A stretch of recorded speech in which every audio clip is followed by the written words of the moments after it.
Good morning, everyone. Today is the 12th of May, and we are starting a beautiful new lesson in Unit 7, Exploring Nature's Power. I am so thrilled to have you here for today's explainer. We'll be diving into a gorgeous poem called Thank You Letter by Eric Finney.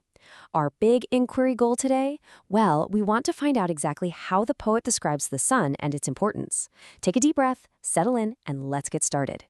Here's a quick look at our learning journey today. We're going to start with an introduction and hook, move into a retrieval warm-up, do some text analysis together, collaborate, zoom in for some critical thinking, and finish up with a progress check and reflection. All right, let's jump right into Section 1, Introduction and Hook, where we find our inquiry goal. As you settle in, take a look at that beautiful sunrise on your screen. Now, question 1. What is one thing you would thank the sun for today? Just think about it for a second. Question 2. If you were the sun, how would you feel looking down at a tiny, growing sprout? And question 3, looking at our goals, do you feel ready to identify, explain, or analyze today? Let's do this together. Moving on to Section 2, a retrieval activity warm-up. Time to activate that prior knowledge. Did you know our sun burns at a massive 5,000 degrees Celsius? It's literally the center of our solar system. I want you to hold your ideas about this blazing star in your mind. What do we actually owe the sun? Think about your daily routine. Keep those thoughts right there in your mental sandbox, because very soon, we're going to see if the poet shares any of your exact reasons for saying thank you. Okay, let's warm up our ears. We are going to hear track 56. Listen carefully to this series of words: warm, magical, bright, wonderful, makes, shining. Ready? Question 1. Can you jot down 2 of those words you just heard right onto your whiteboards? Hold them up high. Question 2. Which word makes you feel the absolute warmest inside? And question 3. Do you think the poet will use the action word makes to describe the sun's incredible power? We'll see. Let's head into Section 3, Modeling Text Analysis. This is the I do part of our lesson. Now, let's grab our magnifying glasses and look a bit closer at the text. Listen to track 54 as I read. I'm actively looking for adjectives, those juicy describing words that tell us exactly how the sun looks. The poet says, "Dear sun, just a line to say, thanks for this and every day. Your dawns and sunsets are just great. Bang on time, never late." As I read ahead, my magnifying glass is picking up some incredible words, like blazing, bright, and a noble glow. The poet is painting a very specific picture for us here. So the poet paints a picture of something really powerful, but also kind. Listen to this line: "Till out you sail with cheerful grace to put a smile on the whole world's face." Question 1. How does the phrase cheerful grace change how you see the sun? It completely transforms it from just a giant ball of hot gas into this friendly, smiling entity, doesn't it? Let's decode the whole letter. Question 2. Why do you think the poet opens with "Dear sun," like he's writing to a good buddy? It's this beautiful mix of elevated, respectful language, but it still feels so friendly. Now, question 3. Scan that first stanza. Can you spot the word dismal? He says, "On dismal days as gray as slate." What a brilliant contrast to the sun's usual brightness. All right, Section 4. Collaborative learning. Time to work together. It's time to work with your table groups. We've got a sun mind map here with lots of branches, but some are totally empty. We know how the sun looks, but now we need to hunt for evidence of what it does and how it moves. The poet mentions dawns and sunsets, smiling on dismal days, and ripening fruit. I want your groups to use these clues to mentally fill in the empty branches of our map as we go. Let's bring this over to our language matrix. We're deconstructing how the sun looks, what it does, and how it moves. Question 1. Can your group find one clear clue in the poem for how the sun moves? Look closely at the text. Bang on time, calmly wait, out you sail. Question 2.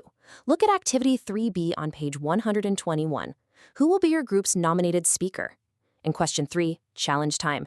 How many of these brilliant findings can your table discover in just 2 minutes? Ready, set, go. Moving right along to Section 5, Critical Thinking and Word Study. Let's zoom in on the language. Let's zoom in on a really striking contrast. On one hand, the poet mentions dismal days as gray as slate, where the sun waits behind clouds.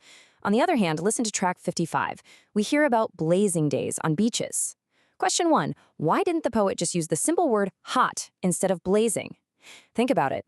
Blazing gives us an entirely different fiery, intense feeling, doesn't it? This is a perfect example of how we can elevate our own vocabulary through the poet's lens. Simple ideas get transformed into beautiful poetry. Instead of saying, the sun is hot and bright, we say, it's blazing. We got up early becomes at dawn. The shining light turns into a glow. And just the sun going down is elevated to a gorgeous sunset. Now, question 2. Look at the word ripening. Can you match this word to its definition in your notebook? It's the magical process of fruit becoming mature, sweet, and ready to be harvested, all thanks to the sun's warmth. Now think about the cycles of nature. Question 3. What time of day does dawn represent in this growth cycle? Exactly, the very beginning. When we read between the lines, we uncover so much.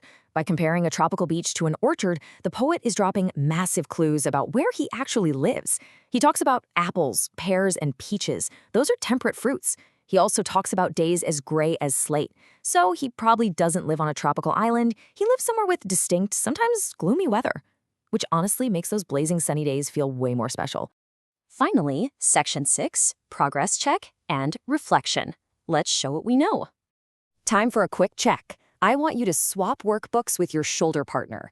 Question 1. Can you grab your green pen and tick if they correctly identified the concept of ripening? Did they also confirm the sun's schedule is always on time? Check their answers carefully. Now, question 2. Give a big thumbs up if your partner got a perfect 5 out of 5.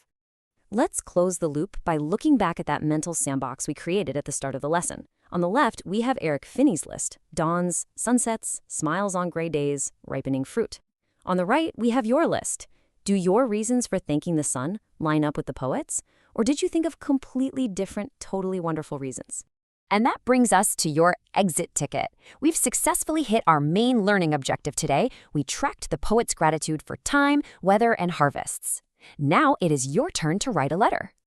Here is your home assignment box. Please follow these exact 3 steps. Step 1. Draw your own interpretation of the sun on your paper. Step 2. List 5 specific things you personally want to thank the sun for. And step 3. Challenge yourself. Try to use at least one elevated vocabulary word that we learned today, like blazing, dawn, or glow. As we wrap up this explainer, I want to leave you with a values-based question to think about. The poet chose to write a beautiful letter to nature. But, question 3, what is the best way to say thank you? Is it sending a card, showing it by being kind, or just saying it directly to someone's face? Think about that today. And please don't forget to submit your exit ticket on your way out, telling me one new thing you learned about the incredible power of the sun. Thank you so much for your amazing energy today, and keep shining.